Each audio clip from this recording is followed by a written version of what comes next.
శ్రీమాత్రే నమ. జయ గురు దత్తాత్రేయ నమ. ఈ వీడియోలో మనం తులారాశి వారు ఏ వృత్తిలో స్థిరపడితే అనుకూలంగా ఉంటుంది, ప్రభుత్వ రంగ సంస్థల్లో వీళ్ళకి ఏది అనుకూలంగా ఉంటుంది అన్న విషయాన్ని మనం ఈ వీడియోలో తెలుసుకునే ప్రయత్నం చేద్దాం. రాశుల్లోకెల్లా ఈ తులారాశి అన్నది ఒక విధమైన సెలబ్రిటీ రాశి. ఎక్కడికి వెళ్ళినా కూడా ఒక మంచి గుర్తింపు, మంచి అధికార హోదా, న్యాయమైనటువంటి ఆలోచనలు, నిజాయితీగా వ్యవహరించడం, జీవితంలో అన్ని సౌకర్యాలు అనుభవిస్తూ ఒక ఉన్నత స్థాయికి చెందినటువంటి రాశి ఈ తులారాశి. ఇది వాయుతత్వ రాశి. ఈ రాశికి శుక్రుడు అధిపతి అవుతుంటాడు. ఈ శుక్రుడు అధిపతి అవ్వడం వలన ఈ శుక్రుడికి లక్ష్మీదేవి అధిదేవతగా ఉంటుంది. సో ఆ కారణం వల్ల సాధారణంగా ఈ రాశిలో జన్మించిన వారు ఒక విధమైనటువంటి లక్ష్మీపుత్రులుగానే భావించవచ్చు. వీళ్ళకి చిన్నప్పటి నుంచి కూడా అన్ని సౌకర్యాలు రావడం, మంచి విద్య నేర్చుకోవడం, మంచి తల్లిదండ్రులు, అన్ని సౌకర్యాలు ఉండడం వల్ల ఎక్కువగా వీళ్ళు మరి ప్రస్తుతం ఉన్నటువంటి ఈ సాఫ్ట్వేర్ రంగానికి పూర్తిగా ఈ రాశే కారణం అవుతూ ఉంటుంది. దీనికి ఇది వాయుతత్వ రాశి అవ్వటం, ఈ వాయుతత్వ రాశికి సంబంధించిందే ఇప్పుడు ఉన్నటువంటి ఇంటర్నెట్, మరి గాలిలోనే వర్క్ మారడం, ఇవన్నీ కూడా వస్తుంటాయి. కాబట్టి ఈ ఇంటర్నెట్ సంబంధించినదంతా కూడా ఈ తులారాశి ఆధీనంలో ఉంటుంది. అలాగే మరి ఈ రాశి అందే రాహు స్వాతి నక్షత్ర గతుడే ఉండడం వల్ల మరి సాఫ్ట్వేర్ రంగానికి పూర్తిగా ఈ రాశే కారణం అవుతుంది. ఈ సాఫ్ట్వేర్ సంబంధించినటువంటి దిగ్గజాలందరూ కూడా ఇదే రాశిలో జన్మించడం, లేదా ఇదే రాశిలో శని ఉచ్చస్థానంలో ఉండడం వల్ల ఈ రాశి వారు ఎక్కువగా కూడా సాఫ్ట్వేర్ రంగంలో స్థిరపడడం, సాఫ్ట్వేర్ డెవలపర్స్ గాను, ఎంప్లాయీస్ గాను, అధినేతలుగా కూడా ఇదే రాశిలో రావడం జరిగింది. మరి వాయుతత్వ రాశి అవ్వడం వల్ల ప్రస్తుతం ఎక్కువ మంది విద్యార్థులు ఈ రాశిలో జన్మించిన వారు ఉన్నత విద్య కొరకు విదేశాలు వెళ్ళడం, అక్కడ ఇదే రంగంలో స్థిరపడడం జరుగుతూ ఉంటుంది. దాని తర్వాత ఇది కొద్దిగా సెలబ్రిటీ రాశి, కొద్దిగా కాస్ట్లీ సంబంధించినటువంటి వ్యవహారాలన్నీ కూడా ఇందులో ఉంటాయి. కాబట్టి ఖరీదైనటువంటి ఈ బంగారు షోరూములు, అలాగే పెద్ద పెద్ద మల్టీ కాంప్లెక్స్లు, పెద్ద పెద్ద సినిమా థియేటర్లు అవ్వచ్చు, మల్టీప్లెక్స్లు అవ్వచ్చు, అలాగే గోల్డ్ షాపులు అవ్వచ్చు, ఈ సంబంధించినవన్నీ ఎక్కడ ఖరీదైనటువంటి భవనాలు, సముదాయాలు, కళ్యాణ మండపాలు, వివాహ వేడుకలు, ఇవన్నీ కూడా ఈ రాశికి సంబంధించినవి. కాబట్టి వీళ్ళు ఇటువంటి వాటికి అధినేతలుగా ఉంటారు. ముఖ్యంగా సినీ పరిశ్రమకి సంబంధించింది. ఎందుకంటే ఇదే రాశిలో శని ఉచ్చస్థితి పొందడం, ఇదే రాశికి శుక్రుడు అధిపతిగా ఉండడం, ఇదే రాశిలో రవి ఈకై ఉండడం, ఇవన్నీ కూడా ఒక సినిమా రంగంలో అత్యున్నతమైన స్థాయిలో ఉన్నటువంటి మనకి సినీ పరిశ్రమ స్టార్ట్ అయ్యే దగ్గర నుంచి ఈరోజు వరకు చూసుకుంటే ఈ రాశి ప్రభావితమైనటువంటి వాళ్ళు ఎక్కువగా సినిమా రంగంలో అగ్రతారలుగా,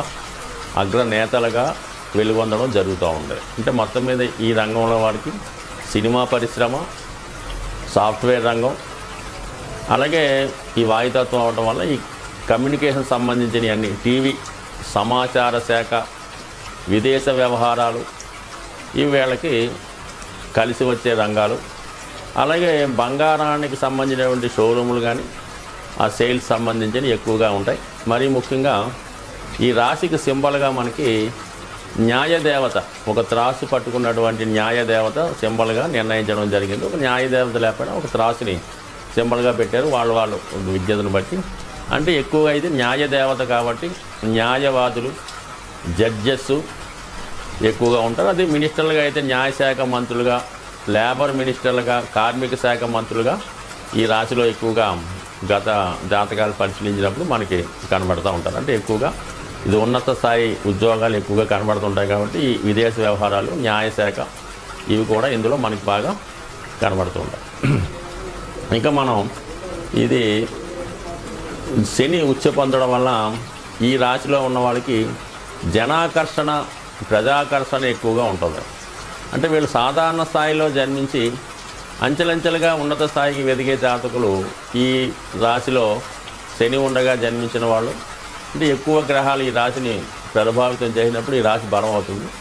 అలాగే మరి అష్టక వర్గులో సాముదాయిక అష్టక వర్గులో ఎక్కువ బిందువులు ఈ రాశిలో పడడం, అలాగే శని శుక్రుడు ఎక్కువ బిందువులు ఇవ్వడం వల్ల ఈ రాశిలో ఉన్నటువంటి వాళ్ళు ఎక్కువగా ఈ రాజకీయ రంగంలో అంటే ప్రజల యొక్క సహకారంతో, మరి కార్మిక శాఖ నుంచి ప్రజల సహకారంతో చిన్న స్థాయి అట్టడుగు ఓటర్లు ఎన్నుకోవడం వల్ల ఉన్నత స్థాయి ప్రజానాయకులుగా రావడం జరుగుతూ ఉంటుంది. దీనికి మహాత్మా గాంధీ గారు అనుకోవచ్చు, మరి వాజ్పేయి గారు అనుకోవచ్చు, వీళ్ళంతా కూడా ఈ కోవలోనే మరి సాధారణ స్థాయి నుంచి పైకి వచ్చినటువంటి రాజకీయ నాయకులు. అంటే ఇంకొక విశేషం ఏంటంటే ఈ రాశిలో జన్మించిన నాయకులు కానీ నటులు కానీ చిరస్థాయిగా వీళ్ళు చనిపోయినా కూడా ఇంకో ఒక 100 సంవత్సరాల దాకా వీళ్ళ కోసం చెప్పుకున్నటువంటి మహోన్నత నాయకులుగా ఈ రాశిలో వారు జన్మిస్తూ ఉంటారు. సో ఇది ఈ విధంగా ఉంటే మరి నక్షత్రాల వారీగా మన వృత్తులు నిర్ణయించినప్పుడు చిత్తా నక్షత్రం 3, 4 పాదాలు. ఈ చిత్తా నక్షత్రానికి అధిదేవతగా విశ్వకర్మ, అంటే దేవతలకి భవనాలు నిర్మించడం, వాళ్ళకి ఆయుధాలు తయారు చేయడంలో ఈ విశ్వకర్మ గారి వృత్తి. అందువల్ల వీళ్ళు మంచి ఇంజనీర్లుగా, ముఖ్యంగా interior decoration, interior design, civil engineers, మంచి ప్లానర్సు, అలాగే పెద్ద పెద్ద కట్టడాలు నిర్మించేవాళ్ళు ఈ రాశిలో జన్మిస్తూ ఉంటారు. అలాగే ఆయుధాలు ఇప్పుడు తయారు చేయడం అయితే లేదు, కానీ మరి ఈ యుద్ధానికి సంబంధించినటువంటి రాకెట్లు, వాయు సంబంధించినటువంటి ఆయుధాలు కొన్ని కొత్తగా వస్తున్నటువంటి అణుబాంబులు లాంటివి కూడా వీళ్ళ మేధశక్తితో తయారు చేసే అవకాశం ఎక్కువగా ఈ చిత్తా నక్షత్రం వారికి తులారాశిలో ఉండడం జరుగుతూ ఉంటుంది. సో ఏదైనా ఈ కన్స్ట్రక్షన్ రంగం ఇదంతా కూడా వీళ్ళకే చెందుతూ ఉంటుంది. దాని తర్వాత ముఖ్యంగా ఈ స్వాతి నక్షత్రం, ఈ స్వాతి నక్షత్రం అన్నది రాహు దీనికి అధిదేవత. రాహు అంటేనే మాయ అంటేనే మనకి ఈ టెలివిజను, సినిమా, సాఫ్ట్వేరు, ఇంటర్నెట్, ఈ సెల్ ఫోన్లు, ఇవన్నీ కూడా అంటే ఒక మత్తుని, ఒక మాయని కల్పిస్తూ ఉంటుంది అన్నమాట. ఈ రాహు సంబంధించినటువంటి వస్తువులు, ఇప్పుడు ఏదో ఇంటర్నెట్ ఉంది, లేదంటే యూట్యూబ్ ఉంది, లేదంటే ఫేస్బుక్ ఉంది, దానికి ఈ ప్రజలు అలవాటు పడి ఎడిక్ట్ అయిపోతారు, ఒక వ్యసనంలాగా దాన్ని పట్టుకుంటుంటారు అన్నమాట. సో అటువంటి వ్యామోహానికి కూడా ఈ రాహు కారణం అవుతుంటాడు. కాబట్టి మరి స్వాతి నక్షత్రం ఈ రాశిలో ఉండడం వల్లే ఇది అటు సాఫ్ట్వేర్ రంగానికి, అటు సినిమా రంగానికి, అంటే కెమెరా, కంప్యూటరు, అంటే లేనిది ఉన్నట్టు సృష్టించడం, ఉన్నది లేనట్టు సృష్టించే మాయాజాలం అంతా కూడా ఇందులోనే ఉంటుంది. సో ఏదైనా ఇది ఒక అద్భుతమైనటువంటి నక్షత్రం కాబట్టి ఈ నక్షత్రం మరి ఈ విధంగా ఈ ఉన్నత స్థాయి ఉద్యోగాలు ఇందులో రావడం జరుగుతూ ఉంటుంది. దాని తర్వాత ఈ విశాఖ నక్షత్రానికి ఎక్కువగా ఏంటంటే అగ్ని నక్షత్రాధిపతిగా ఉంటూ ఇంద్రాగ్నులు ఇద్దరు అధిపతులు ఉంటారు. అందుకని ఈ రాశిలో జన్మించిన వాళ్ళు ఒక వృత్తిలో జీవితం ప్రారంభించి వేరే వృత్తిలో వీళ్ళు ఎండ్ అవుతూ ఉంటారు. ప్రారంభించిన వృత్తిలో, అంటే ఇది మొత్తం తులారాశి అందరికీ కూడా వర్తిస్తుంది, ఒక వృత్తిలో ప్రారంభించి అనూహ్యంగా వేరే వృత్తిలోకి మారిపోతూ ఉంటారు. సో ఈ విధంగా వాళ్ళు 2 రకాలుగా వృత్తి నిర్వహిస్తూ చివరికి ప్రజాసేవలోకి రావడం కూడా జరుగుతూ ఉంటుంది. సో మరి విశాఖ నక్షత్రం కూడా కామన్గా ఒకే వృత్తిలో ప్రవేశించి వేరే వృత్తిలోకి రావడం, యజ్ఞ యాగాలు చేయడంలోను, మరి హోమాలు చేయడంలోను, దేవతల్ని సంతృప్తిపరిచే సంబంధించిన విషయాల్లో ఎక్కువగా ఉండే అవకాశం ఉంటుంది. మరి దీనికి రాశినాథుడు గురువు జూపిటర్ అవ్వడం వల్ల వీళ్ళు ఆధ్యాత్మిక రంగానికి సంబంధించినటువంటి ఎండోమెంట్ డిపార్ట్మెంట్స్లో కూడా ఒక విభాగంలో ఎక్కువగా ఉంటుంటే ఈ దేవుడు కూడా ప్రచారం అని మామూలుగా ఇప్పుడు ఈ దేవస్థానాల్లో ఒక ప్రచార సేకరణ వేరేగా ఉండడం జరుగుతుంటుంది. వాళ్ళు దేవుని యొక్క మరి అక్కడ ఉన్నటువంటి సౌకర్యాలు అయితేనే, దేశ విదేశాల్లో దాన్ని ప్రచారం చేయడం అయితేనే, ఇటువంటి వాటిలో కూడా ఎక్కువగా మనకి ఇది రావడం జరుగుతూ ఉంటుంది. సో ఏదైనా ఈ తులారాశి వారు ఎక్కడ ఉన్నా, ఏ ప్రాంతంలో కూడా వీళ్ళ మీద, అందరి మీద ప్రజల యొక్క దృష్టి పడుతూ ఉంటుంది. వీళ్ళు ఎక్కడ వెళ్ళినా కూడా ఏం చేస్తుంటారు, ఎక్కడున్నారు అనేటువంటి అబ్జర్వేషన్ చేస్తూ ఉంటారు.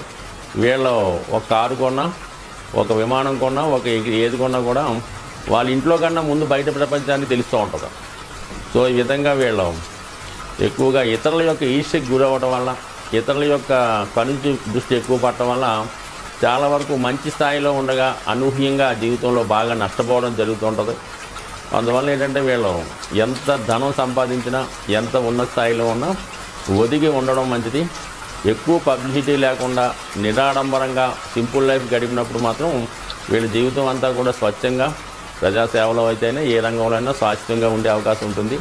ఏమాత్రం ఆడంబరం ప్రదర్శించినా, గొప్పలకు పోయినా మొత్తం సర్వనాశనమై ఇబ్బంది పడే అవకాశం ఉంటుంది. ఈ రాశివారు నిరంతరం మరి లక్ష్మీ నరసింహస్వామిని పూజించుకోవడం, అలాగే అమ్మవారి కృప కోసం దుర్గా అమ్మవారిని, లక్ష్మీ అమ్మవారిని పూజించుకోవడం వల్ల ఖచ్చితంగా జీవితంలో శాశ్వత చిరస్థాయిగా నిలిచిపోయే అవకాశం ఉంటుంది. స్వస్తి.